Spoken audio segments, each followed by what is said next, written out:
Okay, that was weird. I don't know how to first question, how does one film their first YouTube video? There's construction. Probably one of here off the top of my head, I can think of a few tips that I'm trying to like not show my chin, but like whatever. Probably one thing would be to find somewhere you can film, have a script, know what you're gonna do, know what's gonna happen in the video. You know, as someone in the field of media production, I actually do know, but you know, this is all the purpose of posting on this channel, for me anyway, is I kind of just, I want to scratch that itch of, oh, I want to create, I want to put shit out. I feel like this will scratch that itch, and that's enough for me. That's the whole point of this, that's the whole point of all of this for me, I guess. Chichi. But yeah, probably one of the other things that you should not have happening in your video is construction, but there is construction. I kind of just wanted to do this. I've been talking to myself for the past hour and a half, and I was like, why not just film this? You know, whatever. It's not a lot of people are gonna see this. It's fine. It's really mostly just my friends and I. We joke about world domination. You know, that's the fantasy. That's the dream. If it doesn't happen, at least I don't feel like some tortured artist, which I am not. Yeah, I'm being very defensive. Who knows? Maybe I'll keep posting and actually develop as a person. Who knows? So what do I have here?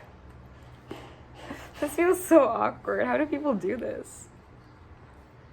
But yeah, that's my point. That's why I'm here. Anyway. Yeah, just drill away, you know. Doesn't matter that I'm trying to find myself here.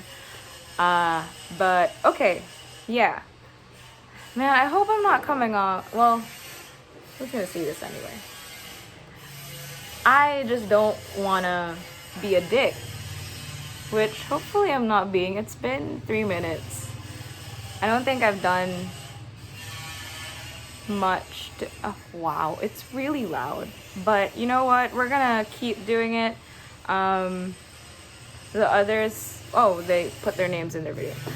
Jeffrey said we can post whatever we want, and I'm gonna post whatever I want. So this is reading practice. Ever since lockdown, I have had a hard time. Well, I've always had a problem with, is this a delivery? I'm not expecting anything. I don't think so.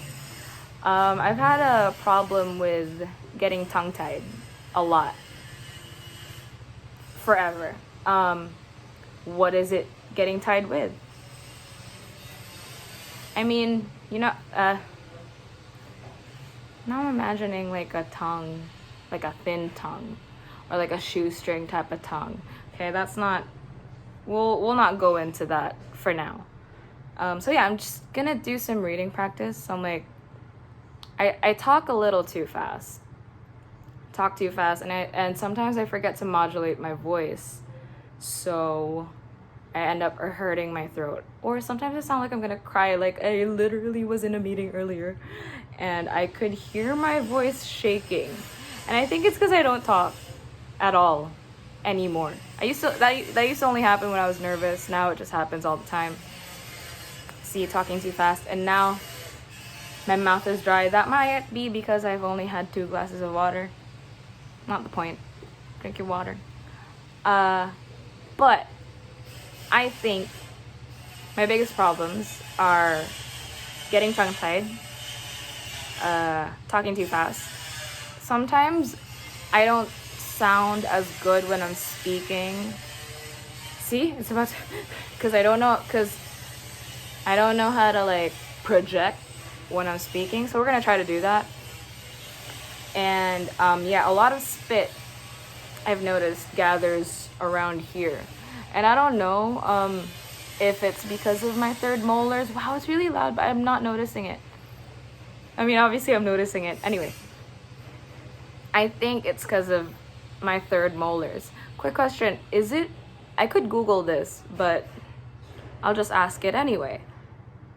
Why is it still the third molar if there's 4 of them?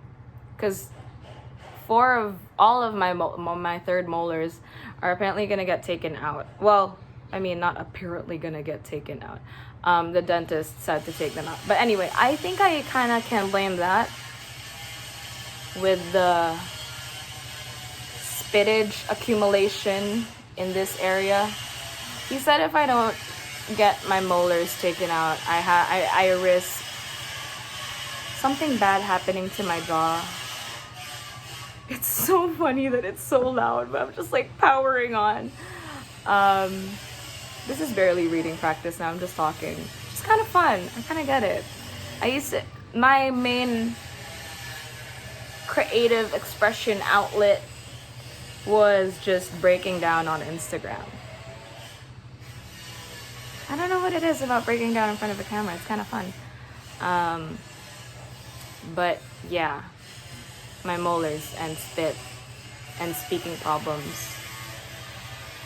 I have some time before our meeting starts. I don't know. Should I just read the publisher's note for this, or I think I read this earlier, about the author. I should we wait? Wow,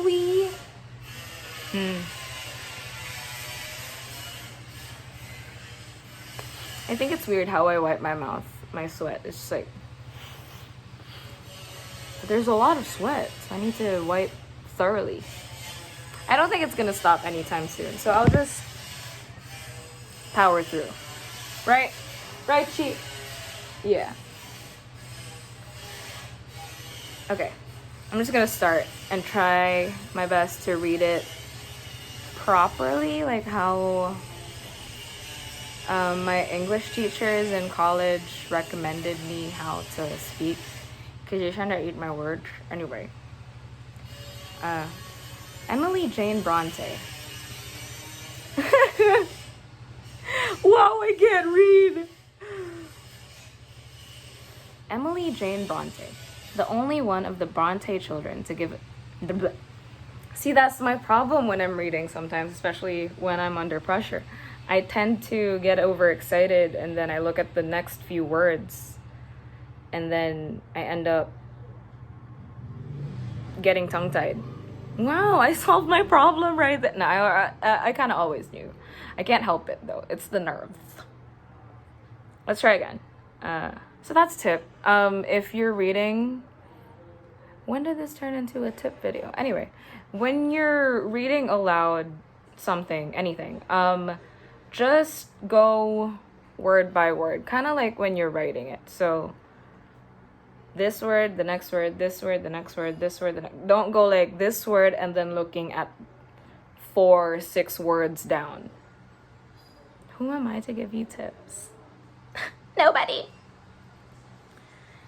Emily Jane Bronte, the only one of the Bronte children to be given a middle name, was born at Haworth in Yorkshire, England, to an Irish clergyman,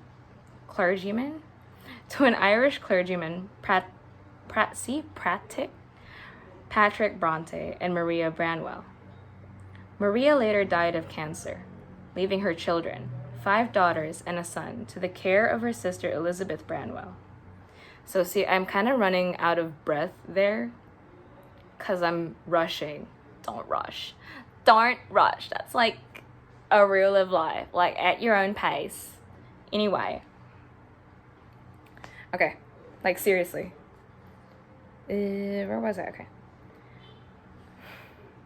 And get comfortable, I guess. Yeah, be comfortable. Emily was sent along with 3 of her sisters to the clergy daughters' school in Lancashire. The poor conditions at the school, it is believed, adversely affected the children's health and hastened the deaths of Emily's 2 elder sisters, Maria and Elizabeth, due to consumption, soon after their removal from the school in 1825. But also sometimes if you don't read ahead, well, if I don't, I tend to get confused about what I'm reading. Like, what's gonna happen? Sometimes I feel like I need to know what happens next, or like what's happening a few words down, so that I know how to read it, how I'm supposed to express that. But yeah, I don't know, it doesn't really work out for me, so yeah, maybe I should change, I guess. Anyway, shaking the spit out of my mouth. Go back in there. The sisters thereafter attended a more agreeable... See? Rushing!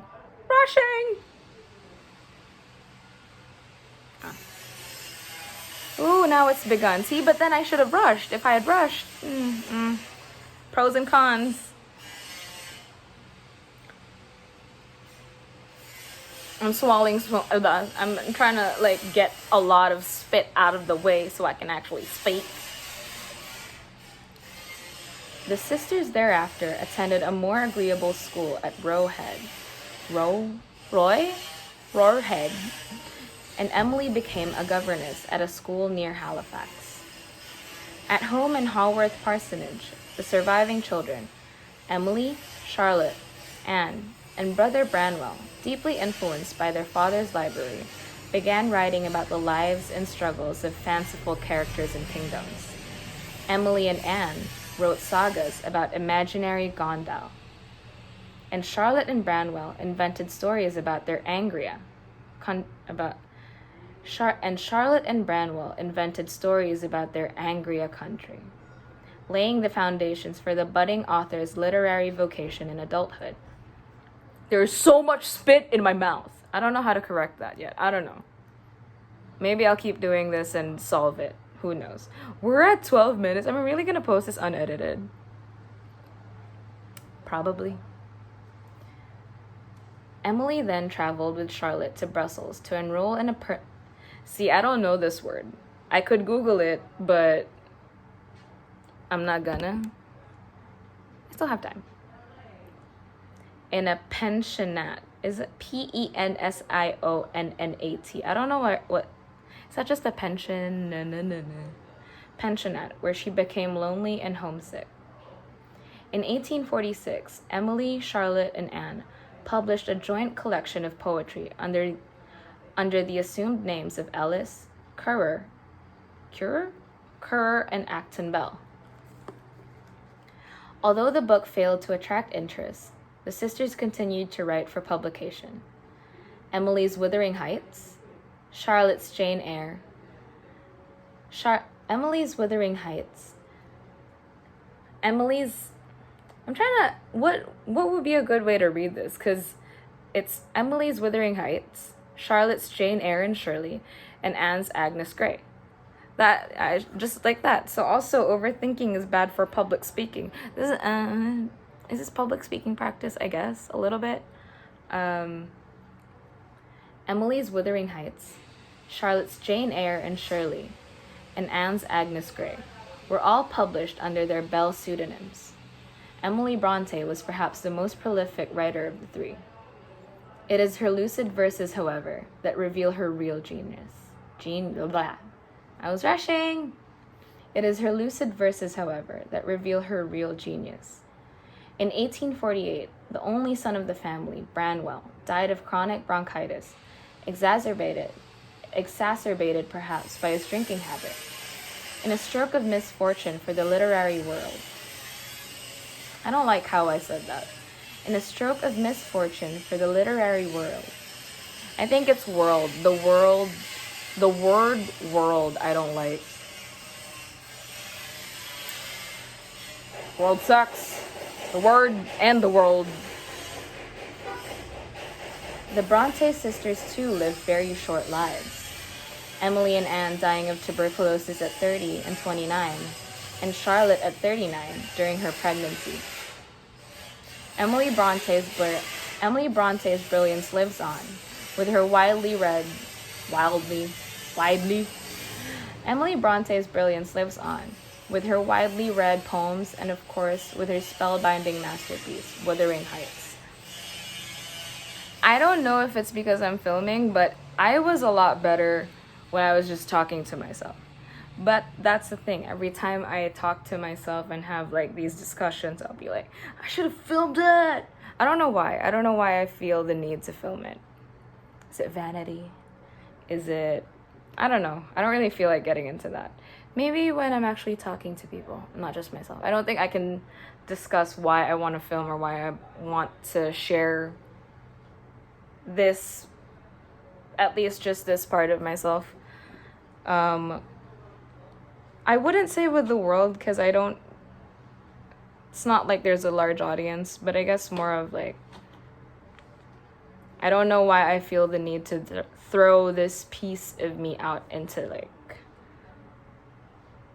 just a big pond of like, I don't know why I feel the need to throw my coin in the well, but I do. I feel slightly good that I actually finished all of this on camera. It's a mess. I don't know if the others are gonna be okay with uploading. I'm trying to get like that jawline.